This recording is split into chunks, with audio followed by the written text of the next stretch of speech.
As a game grows in age, it's always interesting to see how much it has changed over time. OS's almost 15-year existence holds plenty of examples where gameplay has evolved into a completely new form. Whether it be the overall design, gameplay mechanics for players, or mapping styles, you can see the massive amount of modifications that have happened.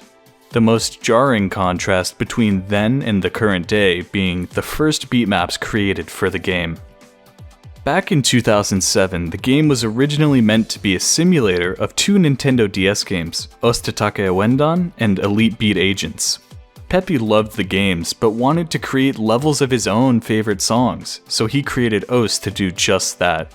Originally, it was Peppy, some of his friends, and a small group of Ouendan and EBA fans, but this quickly grew as people found the game online. In the early development, due to the editor's limitations and, in part, the general public's unfamiliarity with the original game series, many of the beatmaps from this time period look weird. Often following unconventional rhythms, using strange difficulty settings, and having very awkward patterns by today's standards. At the time, though, that was all there was. There were no other beatmaps, and the only point of reference was the couple dozen levels from the original games.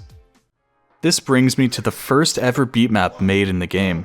In early 2007, Peppy himself created a map of Green Iuta even before the game went into public beta.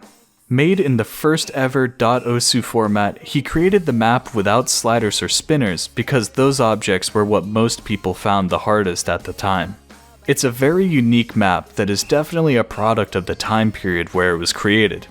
Mainly following the vocal patterns of the song rather than the percussion and forming simple geometric patterns with the circles, this map greatly drew inspiration from the style of mapping in the Ouendan/EBA games. As the game was updated over the months, the original format was rendered obsolete, for a time making the map lost and unplayable in Peppy's hard drive. Once the online ranking was added to the game, several of the uploaded maps were sent to the ranked category.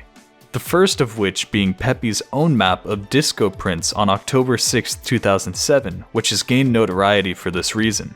Over the next few months, hundreds of maps would be added thanks to numerous players contributing new beatmap sets to the game.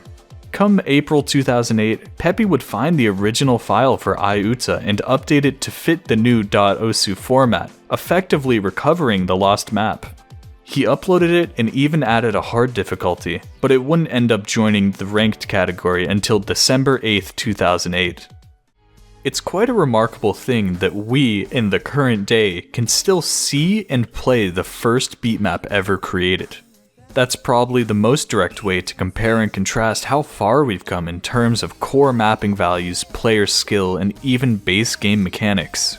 OS is one game that really prides itself on cataloging its own history, and Iuta existing in a playable state to this day is a perfect example of that philosophy. In an online environment which is ever-changing, having these original maps around can remind us that we're still playing the same game that was pioneered by only a dozen or so people a decade and a half ago. The first people to play OS never could have imagined what it would turn into given several years and millions of new eyes. We've come a long way, and there's only more history to be made as OS continues to thrive.